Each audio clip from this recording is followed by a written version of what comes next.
बिस्मिल्लाहिर्रहमानिर्रहीम। दोस्तों, कुरान करीम में हज़रत आदम अलैहिस्सलाम के पहले दो बेटों का तज़किरा किया गया है। इन दोनों का नाम काबिल और हाबिल बयान किया गया है। काबिल बड़ा भाई था और हाबिल छोटा। जब हज़रत आदम अलैहिस्सलाम और हज़रत हव्वा ज़मीन पर उतार दिए गए और मंशाए इलाही में इस ज़मीन पर इंसानों को पैदा करना था, तो इंसानी आबादी के इजाफे के लिए सुन्नतुल्लाह इस तरह जारी हुई कि हज़रत हव्वा को बैक वक्त एक लड़का और एक लड़की पैदा होते थे और इन बच्चों के आपस में निकाह का ये दस्तूर बनाया गया था कि जुड़वां पैदा होने वाले लड़के और लड़की का निकाह दूसरी मर्तबा पैदा होने वाले लड़के और लड़की के साथ करवा दिया जाता था। इस शरई दस्तूर के मुताबिक काबिल और हाबिल की शादी का मसला पेश आया। काबिल उम्र में बड़ा था और इसकी बहन जो उसके साथ पैदा हुई थी हाबिल की बहन से ज़्यादा हसीन और खूबसूरत थी।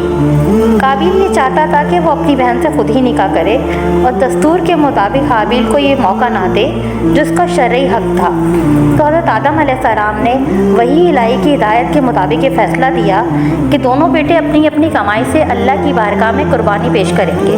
जिसकी कुर्बानी कबूल हो जाए वही अपना इरादा पूरा करने का मुस्तहिक होगा।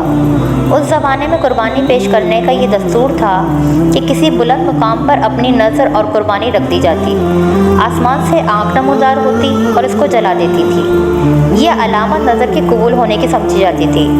इस दस्तूर के मुताबिक हाबिल छोटे भाई ने अपने जानवरों में से एक फरबा जानवर खुदा की नज़र किया और बड़े भाई काबिल ने अपनी खेती के गल्ले से कोई अनाज कुर्बानी के लिए पेश किया।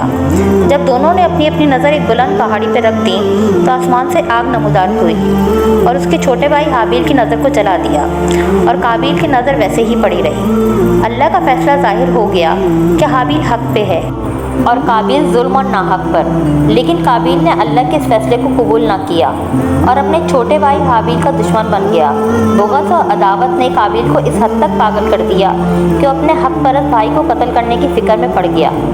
बिला आखिर अपनी हरकत से जाहिर कर दिया कि वो किसी भी वक्त हाबिल को कत्ल कर देगा।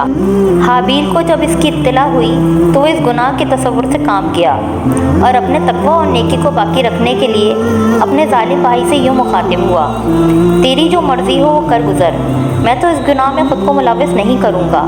मतलब ये था कि अगर तू मेरे कत्ल के दर पे होता है तो हो, मैं तेरे कत्ल के दर पे नहीं होऊंगा। रहा कुर्बानी वाला मामला, वो तो वाज़ेह है, अल्लाह नेक और हक परस्त इंसानों ही की कुर्बानी कबूल करता है। यानी अगर तेरी कुर्बानी कबूल नहीं हुई तो ये मेरे किसी कसूर की वजह नहीं, बल्कि इसकी वजह यह है कि तुझ में तकवा नहीं है। लिहाजा मेरी जान के बजाय तुझको अपने अंदर तकवा पैदा करने की फ़िक्र करनी चाहिए। कुर्बानी के इस इम्तिहान से तुझको हिदायत और नसीहत हासिल करनी चाहिए। हज़रत आदम अलैहिस्सलाम के इस नेक बेटे हाबिल के मुखलिसाना नसीहत का उल्टा असर हुआ और काबिल ने तैश में आके अपने हक परस्त भाई हाबिल को कत्ल कर डाला। इस वक्त हाबिल की उम्र 20 साल थी। रूहे ज़मीन पर अभी तक कत्ल इंसानी का हादसा नहीं हुआ था और ग़ालिबन ये दुनिया में पहली मौत भी थी। हाबिल मज़लूम की लाश ज़मीन पे पड़ी रही। नस्ल इंसानी का ये पहला नाहक खून था। काबिल का जुनून इंतकाम जब सर पड़ा तो ये फ़िक्र सवार हुई कि अपने इस अमले बद को किस तरह छुपाया जाए और लाश का क्या इंतज़ाम किया जाए। अब तक दफन करने की कोई सुन्नत जारी नहीं हुई थी।